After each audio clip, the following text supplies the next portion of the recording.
Hello 10th class students, कने 3 marks पक्के वही बोर्ड के एग्जाम में 3 मिनट में, सिर्फ 3 मिनट में 3 मार्क्स पक्के होने जा रहे हैं आपके। आइए मेरे साथ, ये क्वेश्चन आएगा बोर्ड के एग्जाम में, स्टैंडर्ड के पेपर में 2 मार्क्स के लिए आएगा, बेसिक पेपर में 3 मार्क्स के लिए आएगा। क्या क्वेश्चन आएगा? Prove that √3 is an irrational number. अब क्वेश्चन को प्रूव करना है इरेशनल नंबर, इसके लिए हम उल्टा सपोज करेंगे, we will suppose it as a rational number. बाद में बोलेंगे यही कॉन्ट्रडिक्शन है। This method is called contradiction method. So let's go.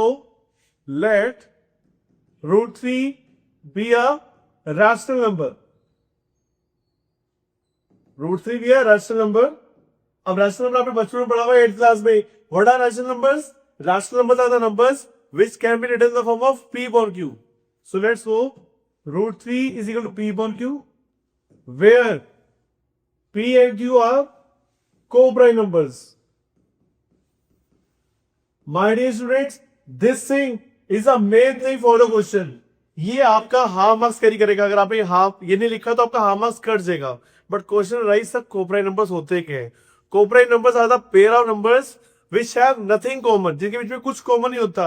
लोगों की मिथ है कि दो नंबर्स जो प्राइम होंगे वही कोप्राइम होंगे। No, any two numbers can be coprime number. For example 3 and 10. 3 is a prime number, 10 is not a prime number. But since they both are co-prime because their HCF is 1. जिन दो number का HCF 1 होता है, जिनके बीच में कुछ भी common नहीं आता, वो कोप्राइम होते हैं। सो ये लाइन आपको मस्ट है यहाँ लिखना। अगर आप नहीं करोगे तो हाफ मार्क्स कट जाएगा। So let's go.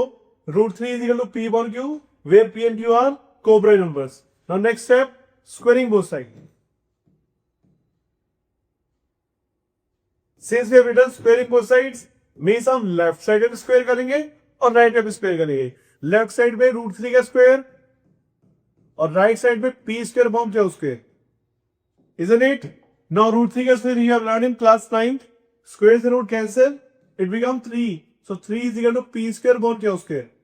Now next step is transpose. आपको पता है यहाँ पे डिवाइड हो रहा है, वहां पे जाके क्या होगा? मल्टीप्लाई। सो 3 क्या square is equal to P square, isn't it? Now, my dear students, I'll give you one more example. If I say that 10 is equal to 2 into 5, means 2 के टेबल में 10 आता है। कहां पर? 5 पे। तो 2 पैटर्न किसके साथ है? 5 के साथ। बट फैक्टर किसका है? 10 का। सेम वे है 3 पैटर्न किसके साथ है? Q के साथ। फैक्टर किसका है? P का। So this line is going to write here. This implies 3 is a factor of P square as well as P. Okay, अब नेक्स्ट स्टेप, 3 फैक्टर है किसका? P का। तो P3 का क्या है? मल्टीपल। सो मीन्स P3 के टेबल में आता है, P3 के टेबल में आता है, बट सर कहां पर? M पर। ये हमने मान लिया। We have suppose it that P is equal to 3 into M, where M is a natural number. You can write here an integer also, you can write a natural number also. So again squaring both sides. Squaring both sides. So left side में square, P का square क्या हो जाएगा? P square. Right side में square, 3 का भी square, M का भी square. 3 का square 9, M का square M square. Now जहां पे यहाँ पे बच्चा कर लेता है, इसके बाद बच्चा अटक जाता है। I am going to tell you very easy way, कुछ नहीं करना। जहां जहां बी स्क्वायर आया वहां पे इक्वेशन बना दो।